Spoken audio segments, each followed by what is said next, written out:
Hey everybody, Rigo here again today. So in today's Bible study, we're going to talk about salvation and eternal life and why it was necessary for God to save us by sending Jesus to die on the cross for our sins.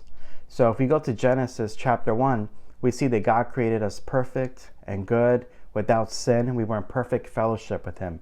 In fact, in Genesis 1:26 and 27, it reads, "Then God said, let us make man in our image according to our likeness. Let them have dominion over the fish of the sea, over the birds of the air, over the cattle, over all the earth, and over every creepy thing that creeps on the earth." So God created man in his own image, in his likeness. God created him, male and female. Then God saw everything that he made, and indeed it was very good. So the evening and the morning were the sixth day. So here we see that God created mankind good and perfect. He made him in his image and likeness. He gave him authority and dominion on the earth. And at the end of creation, God saw all of creation, including mankind, and he said, it is good. So God created mankind good. Not only did he create mankind in his image and likeness, but God created human beings with a free will to choose God, to obey God, and to love him out of a free will. God did not create mankind to be robots programmed to love him, but he created us with a free will to freely love him and serve him. And here's the thing, is that we cannot exercise free will unless God gives us a choice, unless he gives us an ability to exercise that will. And that's what happened in Genesis 2, where he put a tree in the garden called the tree of the knowledge of good and evil. And God told Adam and Eve in Genesis 2:16 and 17, he said, "And the Lord God commanded the man, saying, of every tree of the garden you may freely eat, but of the tree of the knowledge of good and evil you shall not eat, for in the day you eat of it you shall die." So God is saying, I'm giving you just one commandment, and it's this: don't eat of the tree of the knowledge of good and evil. You can enjoy everything else in the garden. You can eat of every fruit, every tree that's out there, but you cannot eat of the tree of the knowledge of good and evil. For in the day that you eat of it, you shall die, or be separated from him. Soon after that, God's enemy Satan came as a serpent, and he deceived Eve. In Genesis 3, we read what happened there. In Genesis 3, verse 1, it says, "Now the serpent was more cunning than any beast of the field which God had made. And he said to the woman, has God indeed said, you shall not eat of every tree of the garden? And the woman said to the serpent, we may eat of the fruit of the trees of the garden, but of the fruit of the tree which is in the midst of the garden, God said, you shall not eat of it, nor shall you touch it, lest you die." So Eve was aware of the commandment not to eat of that particular tree, and so was Adam.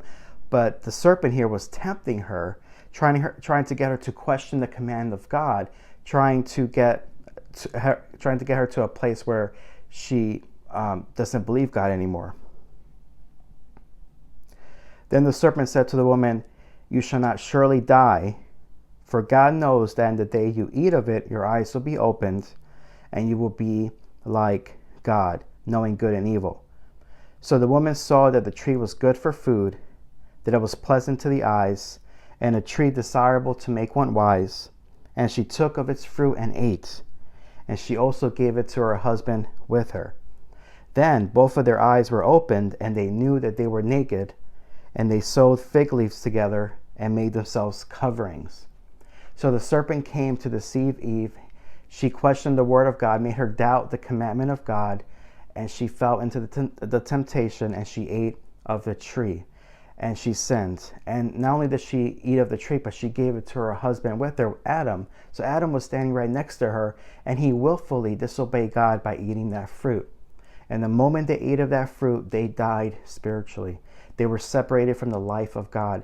Before that, they walked with God in the coolness of the day. They were in perfect fellowship with him. But now they were separated.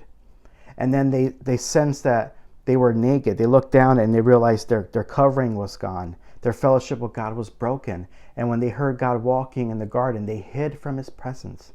And that's what sin did. It separated us from God and from his presence.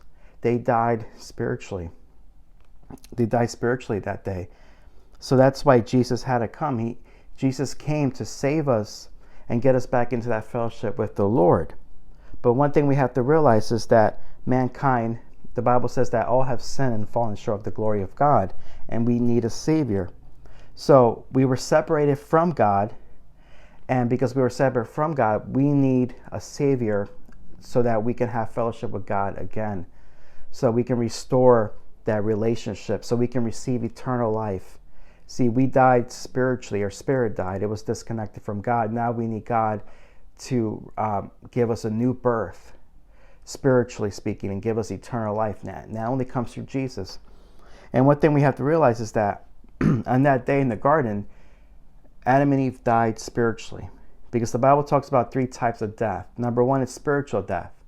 That's what happened to Adam and Eve, and that's what all of mankind is born into. We're separated from God, right? And that's found in Genesis 2:17. So number 1 is spiritual death, Genesis 2:17. The second type of death is physical death, Genesis 3:19. God told Adam and Eve, you were taken from the ground and you will go back to the ground. So first they died spiritually, and then eventually their bodies, they will die physically. And then the third type of death is eternal death, found in Revelation chapter 20, verse 14 through 15. And there it talks about if mankind does not choose to receive Jesus as their Lord and Savior and are born again spiritually and receive eternal life, if they die in that spiritual dead condition, then they're eternally separated from God. That's why Jesus had to come. So when Adam and Eve sinned, that spiritual death, that sinful nature passed down to all of humanity. In fact, Romans chapter 5 tells us in Romans 5:12, therefore, just as through one man sin entered the world, that one man was Adam, and death through sin, and thus death spread to all men because all sinned. Adam and Eve were our representatives, and what happened to them happened to all of their offspring after them. That's why Jesus had to come to redeem us from that. And again in Romans 5:19 it says, for as by one man's disobedience many were made sinners. Who was that one man's disobedience? Adam. For as by one man's disobedience many were made sinners, so also by one man's obedience many will be made righteous. Who was that one man's obedience that made us righteous? That was Jesus. So mankind lost their relationship with the Lord when they willfully disobeyed him. And God is just. He can't go back on his word. He told them, on the day you eat of that tree, you will die. And they did, and they died spiritually and eventually physically. So God, in his righteousness, became a man to live the perfect life that Adam and Eve should have lived, and obeyed God and became our substitute on the cross. Jesus became our substitute on the cross and took all of our sin upon himself. He took all of our sins and gave us his righteousness. The Bible tells us that in Isaiah 53 that Jesus became our substitute. In fact, let's look at that in Isaiah 53, verse 4 through 6. Talking about Jesus, he was wounded for our transgressions, he was bruised for our iniquities. The chastisement of our peace was upon him, and by his stripes we are healed. All we like sheep have gone astray. We have turned everyone to his own way, and the Lord has laid on him, Jesus, the sin or iniquity of us all. Jesus became sin for us, that we might become the righteousness of God in Christ Jesus. And we see that in 2 Corinthians chapter 5, verse 21, where it says, for he, God, made him, Jesus, who knew no sin, to be sin for us, that we might become the righteousness of God in Christ Jesus. So sin had to be judged. We cannot save ourselves, right? Adam and Eve tried to cover themselves with fig leaves, and God says that's not sufficient. You can't cover yourself with your own works. Our own good works cannot save us. There's none righteous. Our righteousness is like filthy rags before the Lord. So the Lord Jesus came down, became a man, and took our nature, our human nature, without sin. He was tempted in every way we are, yet without sin, and became our perfect substitute on the cross. And he was judged and paid the price for our sins. Because Jesus paid the price for our sins, he made us right with God, and then gave us eternal life to all who trust him and receive the free gift of salvation.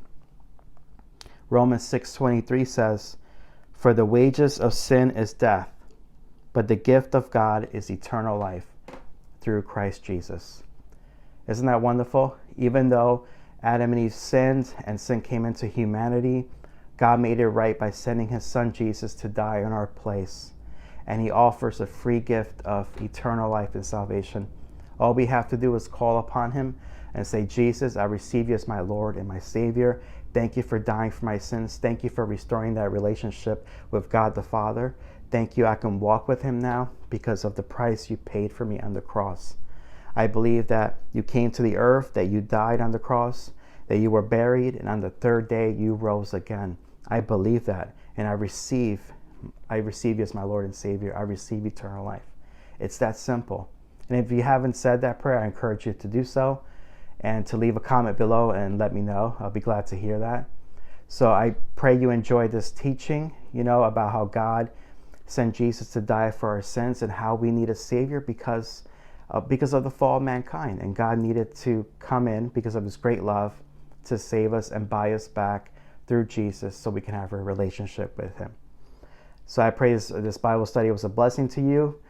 If it was, I encourage you to please leave a comment below, subscribe to this channel, click the like button and notification bell so you can receive further teachings. Thanks again for joining today. God bless.